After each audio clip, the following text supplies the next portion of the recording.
বাবু বাবু, দাঁড়া দাঁড়া দাঁড়া দাঁড়া, এত জোরে কোথায় যাইতেছো? পূজাতে। হ্যাঁ, পূজায়। পূজাতে যাইতেছো? হ্যাঁ। তোমাদের বাড়ি কোথায়?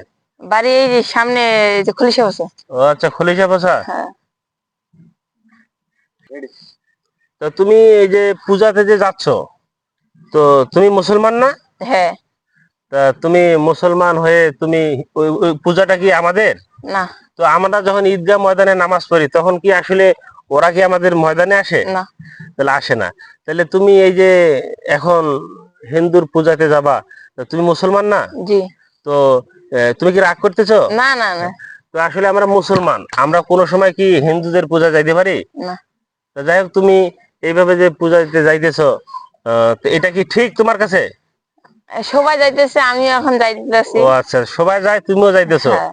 যাই হোক, আসলে তোমার বয়সও আসলে অনেক ছোট, তোমাকে তো এইভাবে কেউ কোনোদিন বোধহয় নিষেধ না করে নাই, না? না।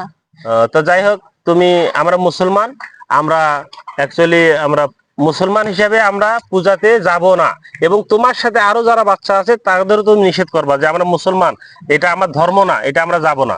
আচ্ছা। আঙ্কেল, আপনাদের তো আমরা চিনতে পারলাম না।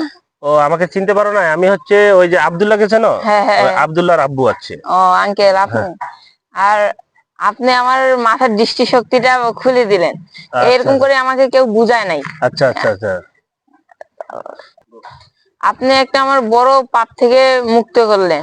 আমি কাউকেও যাইতে দেবো না, আমি নিজেও যাবো না। দেখ, মাশাআল্লাহ, যাক, খুব ভালো লাগলো তোমার কথায়। আসলে ওই ছেলেটা আসলে হিন্দুদের পূজাতে যাইতে যাচ্ছিল, তো আমার নজরে আসছে বিধায় আমি ওকে একটু ইসলামের কিছু কথা বললাম। তো এই বাচ্চাটাকে যেন আল্লাহ পাক ওনাকে আমাকে দিনের রাস্তায় সে কবুল করে, এবং আমরা মুসলমানের সন্তান হয়ে কেউ যদি আমরা পূজাতে না যাই, এটা সবাই দেখবেন, এবং এটা অন্যর মাঝে একটু শেয়ার করে দিবেন।